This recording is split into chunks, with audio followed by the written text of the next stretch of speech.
me, and I've been on the radio a lot in the last couple of weeks, and one of the questions that comes up is, are we really having a pandemic?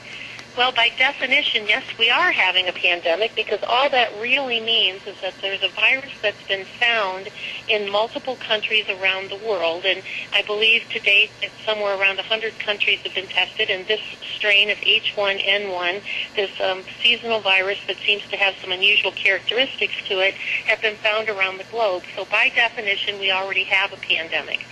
The other thing by definition is that by the CDC's own estimation, they feel that by the end of summer, more than 100 million people will have had mild infection already from this virus. So that sort of raises the question of why is there such an urgency to vaccinate everyone if we've already been exposed to this virus and that they've already had some level of cold or mild flu with it, which to me would mean that they've already developed their own natural immunity. So those are a lot of questions. Some of them are unanswered as yet, but as I put this presentation together for tonight, what ended up happening is that we're kind of doing things in real time here. Things are happening so quickly on a day-to-day, week-to-week basis that it's really like putting together a presentation in real time. So we'll kind of go ahead here a little bit, see what's happening with my computer. There we go.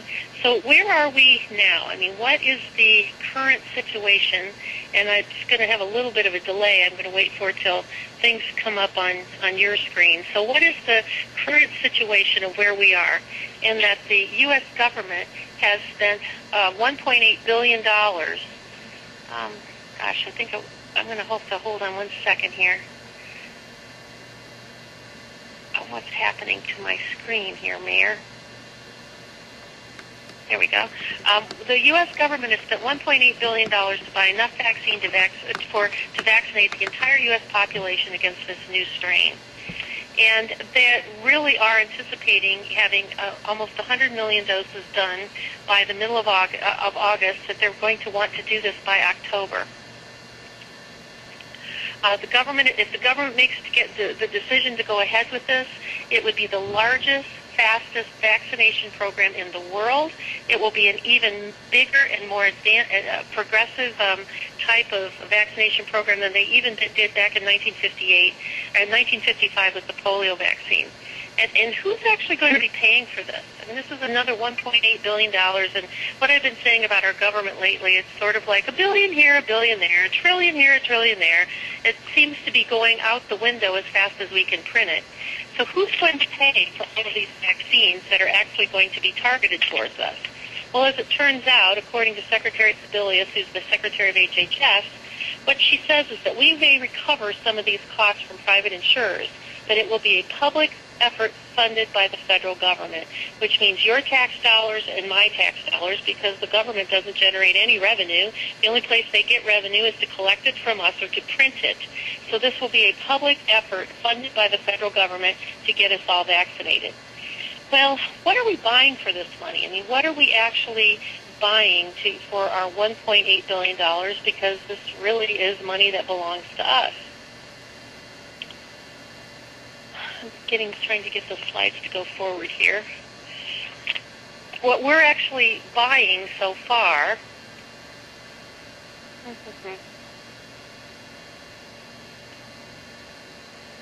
is that we're buying a combination of bulk services of what's happening, and we have a total of $1.8 billion already from five different pharmaceutical companies, from Sanofi Pasteur, from GlaxoSmithKline, which is what the GSK is, from Novartis, from CSL, which many of us may not have even heard of. I mean, I had to look this one up, and that this is a drug manufacturer that's based in Melbourne, Australia, and MedImmune. And so between the purchases that we put together in May of this year, May of 2009 and July of 2009, we now have more than $1 billion of vaccine antigen, and we have more than almost $700 million of what's called bulk oil in water adjuvant.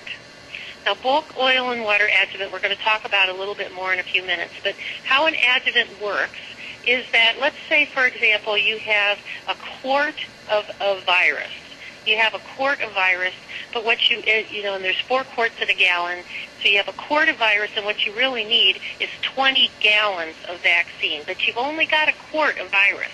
So in order to go from a quart to 20 gallons, you have to put something in there to make it stronger. So you use just a little tiny bit of the virus, a much smaller dose than what you normally would. That's how a vaccine adjuvant works. And the oil and water adjuvants that they are adding are squalene-based adjuvants. And quite frankly, they're not even approved for use in the U.S. They're the 2 that are talked about the most. One is from GlaxoSmithKline, as you can see in your slide over here on the side, where we bought $215 million of adjuvant, which is called AS03, and sometimes it's AS04. Those are not even, they're still in an experimental process. Even in Europe, they're not even being used at this point. And it's a squalene-based adjuvant. From Novartis, we've spent almost $500 million, $482 million, for MS-59. And MS-59 is the squalene-based adjuvant that was in the anthrax vaccine that has been highly suspected to cause be associated with Gulf War illness. And in Gary Matsumoto's book called Vaccine A, he describes in great detail a lot of the scientific research that shows that squalene-based adjuvants are highly inflammatory and cause the experimental mice to have debilitated arthritis in nearly 100% of the experimental mice. So let me say that again. Squalene-based adjuvants cause huge inflammation in the body, and in experimental mice, it has been shown that these squalene-based adjuvants cause debilitating arthritis in more than 75%, and in some cases up to nearly 100% of the mice. But yet these are the adjuvants that we're buying. We, the taxpayers, our money, we're buying this, and they are not even approved for use in the U.S. Another thing that's kind of interesting is how much money we've put into MedImmune. If you can see there, we've put $61 million into MedImmune, and MedImmune is the company that makes Flu Mist. And Flu Mist is the vaccine that's the nasal vaccine that gets squirted up your nose. And what we're doing in that is also is what we paid $61 million for. If you see up there at the top of the screen where it says bulk virus concentrate, what that means is that in addition, unlike just the regular bulk vaccine, this is a concentrated form of the virus. So we have highly concentrated virus that's going to be squirted up our nose in that vaccine. So what are we going to do about clinical trials? Well, clinical trials are starting in July 22nd, and the research will be under the auspices of the National Institutes for Health, which is part of the NIH. So we've just started in these new vaccines with this new antigen. Here in the U.S. we've just started this investigation a little more than a week ago.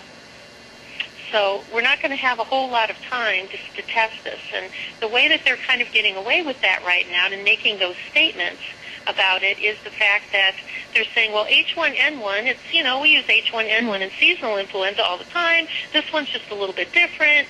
As long as we use the same protocols, it doesn't really matter. But yet, if you remember, back in April of this year and all of the different things that have been in the news, they've said that this virus is very different because it's highly virulent. It comes from pig and bird and human DNA. It's this pandemic virus that's going to cause rampant death around the world, and so we have to handle it differently. Now that we're going into clinical trials, we say that we need 3 to 5 weeks to determine whether the vaccines are safe and whether they'll produce enough antibodies in order to implement the program this fall. Now, what's interesting about all this is that they're planning to have about 100 million doses ready for the U.S. by November. But what they're going to do is they're going to be continuing to make a vaccine up through March of 2010, March of next year, in order to obtain enough doses for the entire U.S. population of just over 300 million people.